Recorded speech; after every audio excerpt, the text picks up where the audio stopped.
Good question. Um,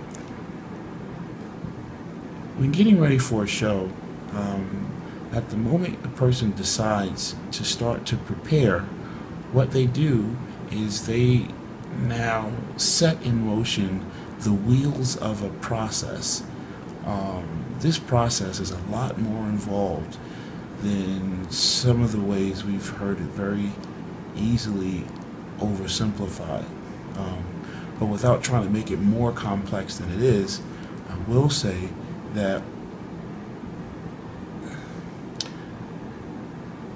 the ideas that an athlete in my position is thinking about presently is about um, trying to peak properly.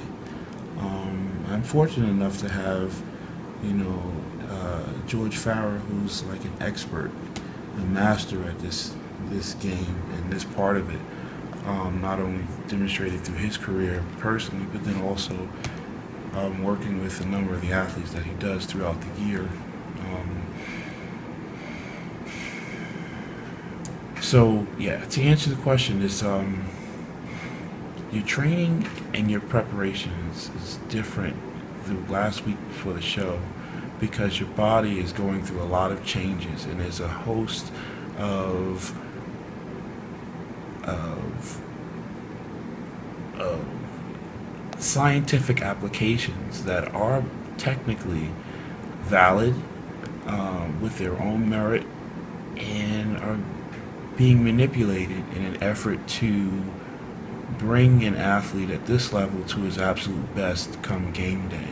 So, because that is the goal, your training and eating are reorganized in a way to try to support that. And that is a very specific set of skills required in order to make that happen. It's a very specific end result that you're looking for, and because of the level of specific um, um,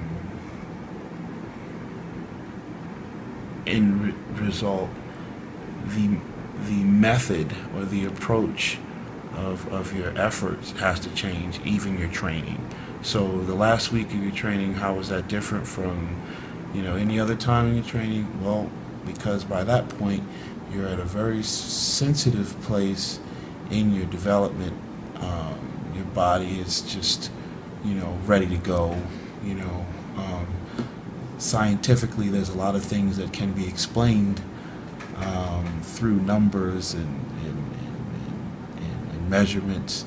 Um, a person could almost need to be a scholar in order to, maybe speak intelligently about all of these little nuances that are very, very important. But I will say, yes, your training is very different. You probably wouldn't be, walking into the gym with the mindset of trying to get very, very big the week before the show. So if that has ever been a part of your training mindset earlier or at another time in your training, the week before the show, it would definitely be different.